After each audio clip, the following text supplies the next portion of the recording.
What's up, fellow dropshippers? In this week's video, I sit down with the fabulous Becky from Broke to Boss Girl and talk about whether stealing other eBay sellers' titles and listings works, or whether it makes more sense to find unique items that no one else is selling on eBay and creating optimized titles for them yourself.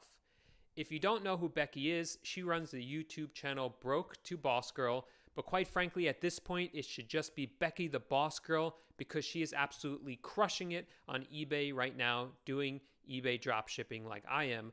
But unlike what I'm doing, she's selling on eBay UK, which is much harder in my opinion because no one is talking about how to do it. Becky, though, is talking about how to do it. She has great content. She's also talking about all the traveling she's doing, but I'll let her update you on what she has been up to recently. You're now in Nicaragua, is that right? Yes. Okay, yes. What are you doing there? So I'm in Nicaragua visiting with a guy called Mark, and you've spoken to Mark. Well, Mark and I were supposed to have a conference call twice, but I don't know where he was last night. He stood me up. So. Yeah, he disappears a lot. He Yeah. kind of says, I'll be back in 20 minutes, and then he comes back 2 days later. So you just kind of have to get used to that with him. But so I'm visiting with him, and he, I'm sure you know, runs the software DSGenie. Mm-hmm. So actually, I wanted to talk to you about this. Like, how do you feel about, and how do you kind of maybe deal with people like copying listings? Do you find it like frustrating? Is it something you focus on?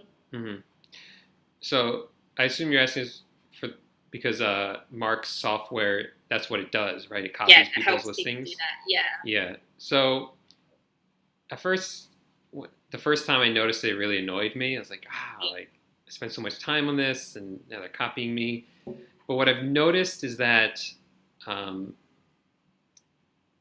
we're still doing fine, and that even though like some people will come in and steal my title, price it lower, and they still won't sell it, and I don't know why. I don't know if it's just because I can speak from my own experience. Sometimes I'll go to eBay to purchase something. I'll see one person has it for, let's say, $50, and they sold it 400 times. And then somebody else has it for $48, but they never sold it. I might go for the $50 one. There's a good chance I will. It's because, I see it, and I don't know psychologically what it is, Well, I think it is, like, to do with eBay's kind of ranking, is because I noticed this with one of my items that not a lot, but maybe 5 or 6 people had stolen like the title of this item that was one of my best sellers, and I was still selling it even though they all had lower prices. Yeah. So what it is, I think, is if you type in the whole title as it is, you all come up because you've typed in the title as it is. But say, for example, you're selling a TV stand and the title is like wooden TV stand and all your keywords. Okay. And you type in the exact title, you all come up. But if somebody just types in TV stand and you have the sales history and the others who copied you don't, yours will rank and theirs won't. And my best-selling item, when I just typed in what the item was, I'm on the first page, and none of them are because they've never sold it before. Right. And so because nobody scrolls down to all of those pages, copying something and pricing it lower doesn't automatically mean you might get sales. Yeah. But you will still rank higher because you have the sales history. Yeah, that's a good analysis of it. I've never actually tried just searching for the keyword and trying to find it. But I'm gonna take a look at that. I mean, we don't worry about it too much because there's not much we can do unless we change the title or price it lower. But we try to keep our prices competitive regardless because we find that is important for eBay. Yeah. But we're still doing well, and some of our items that have been stolen we don't sell anymore because the other person stole it and they effectively stole it. And but for a lot of them, I think it's the same experience you've had where it's just we keep selling them even though they're at the lowest. So. Yeah. It was the same for me when I first noticed it happening.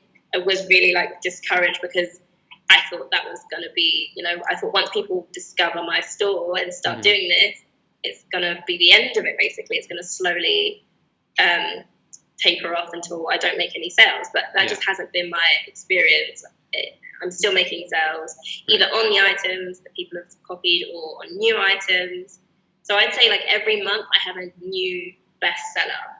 So my old bestseller's been taken, but this month I've got this. So as long as you keep listing new things, I think you can always keep selling. Yeah, and it definitely is like a fear of ours, I guess you could say that. I'll say not a fear of ours, but we're definitely cautious. That's why there's a lot of information I don't share on the vlogs and blogs, like because I don't want somebody to see that, oh, they're making this much money in profit, so we should steal everything in their store. You come to like an average eBay store, you can easily tell what their margins are, what their source is, but you don't know how much money in profit they're making. But we're publicly sharing that. So if we reveal information like how many listings we have or like exactly what our margins are, it might make it very easy for people to identify our store. And then steal it. And because I know that unfortunately, like Jonathan Lean, who we talked about before, and Joanne, who very publicly talked about their stores. A lot of people know what their stores are and have copied them. And same thing with David, who made the course. Everyone. That's why he changed his store because everyone copied it. So. And I think the thing is as well, because when I very first started my YouTube channel, I definitely showed too much, and people were able to find the store, and somebody actually like tried to sort of like expose my store name, which I thought was really silly at the time because I don't make a huge amount of money. But and I thought people kind of think I'm upset about people stealing my listings, but if somebody kind of finds one or two of my bestsellers and copies it, that's fine. But the problem is when you have everyone because you put yourself out publicly, scraping your entire store and all of the titles you've optimized, that's when it will become a problem. If someone takes one or two of your sellers, that's fine. But if you have 50 people copying everything you list, that would be a problem. And it's a shame because I would love to show people more to help them. There's so much I can't show because I can't show my store, I can't show my items. Yeah, I know exactly what you mean. Yeah, and it's a shame, but I mean, that's the way it is. Yeah. And the other thing I'll say about it is that we've noticed that when one of our items gets copied, somebody will copy it, and then somebody will copy that person, and then somebody will copy that person, and all of a sudden there's like 50 listings, so nobody's making money on it. Yeah, exactly. Yeah. Because sorry, go on. I was going to say, I guess they all just copy each other. Yeah. And I think one of the things I spoke about when I was talking about people copying listings, because it's something that worried me for a long time, so I've kind of thought a lot about it. I don't so much anymore. But I used to work in like a head office retail environment for quite large companies in the UK, so that kind of gives me an understanding of how like product cycles work. And there's always new products. And the problem is if you only copy people from eBay, you're never going to have a new product. And I had an example. It's an item I don't sell anymore, so I can use it as an example. But when I first started listing, I listed a purple microwave. I saw it and I thought, that's a good item. But little did I know that is the only purple microwave for sale on the UK market. And nobody was selling it on eBay. So I was the first person selling this purple microwave on eBay. And if you typed in purple microwave, I was the only listing that came up. And apparently a lot of people like purple microwave because I was selling it daily. So because I was starting at the source, that's how I found that. If I was only copying people from eBay, I'd never find those small things that nobody else is selling yet. Right, yeah.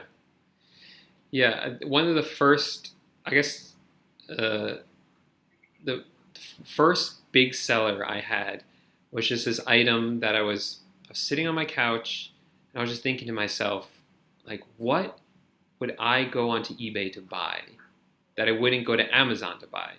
Yeah. Because I was trying to be really picky, so my limit was like 100 items or something. And this random item just popped in my head. I said, you know what? I would buy that on eBay, and I wouldn't think to buy it on Amazon. And I didn't even know if this item existed. I searched on Amazon. It was on Amazon. I searched for an eBay. Nobody was selling it on eBay. And I made a killing with that for a long time until it was copied. Yeah. No. Yeah. I think that's part of it as well, just using your intuition. Right. Yeah. Because I think a lot of it is hard work, but the things I think that will take you from, making an okay amount of money to really getting to the next level is thinking outside the box, maybe. Yeah. Yeah.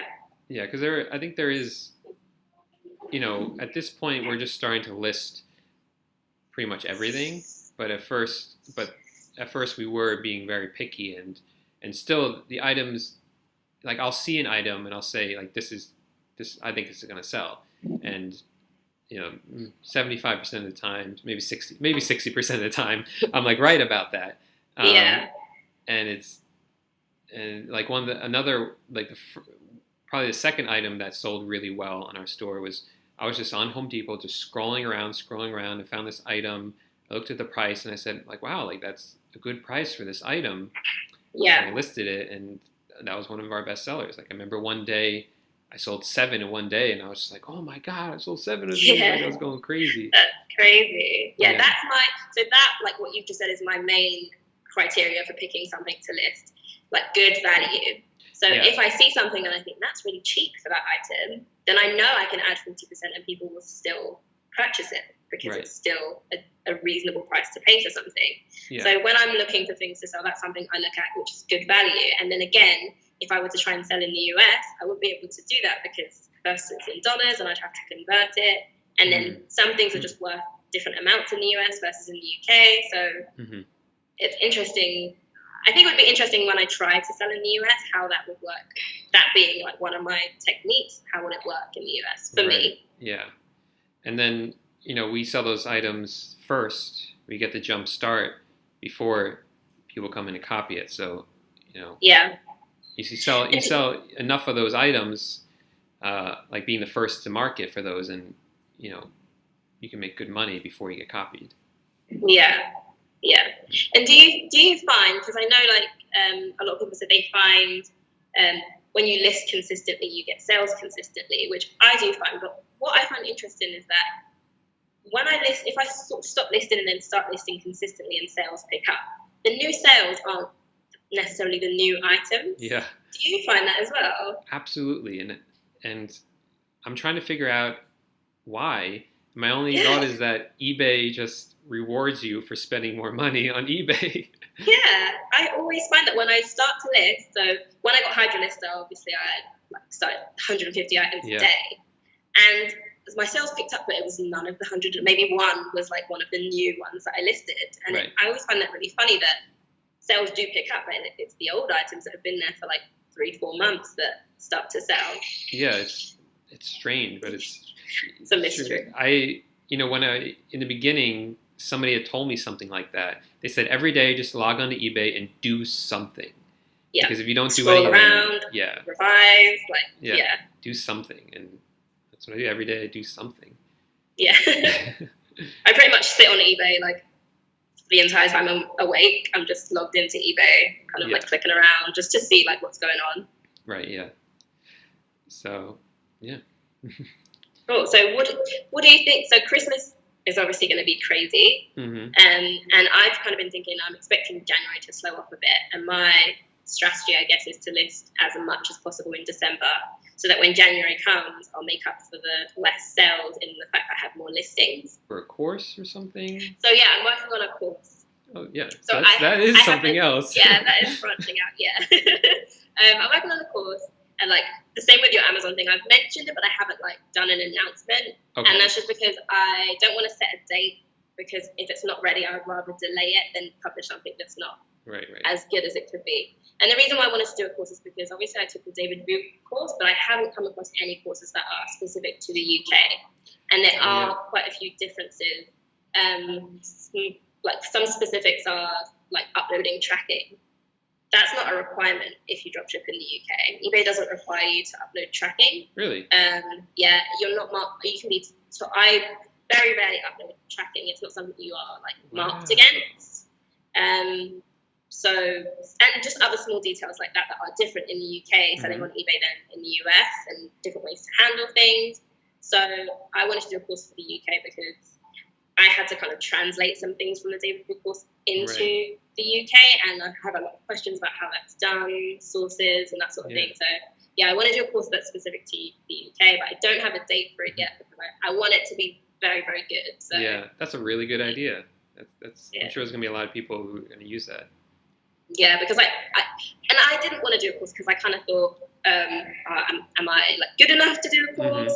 But so many people message me saying, will you teach me? I'll pay you to teach me. I'll pay you to meet up with me. And I just don't have time to do that. Right. So I thought if I just do a course, and whoever wants to purchase it can purchase it. And because I'm doing the YouTube videos, anyone who wants to just go through the videos and pick what they need can do. But I know some people want an A, B, C, all the way through guide. So I'm working on that. That's awesome. Yeah. Well, it was great talking with you. And with you, yeah. And good luck for the rest of the Christmas period. Yeah, maybe we'll Skype again in like January, and we can see how it all went. How crazy everything was. Yeah, that'd be great. Cool. Okay, cool. Nice to talk to you. Yeah, you too. Have a good night. All right. Take care. Bye.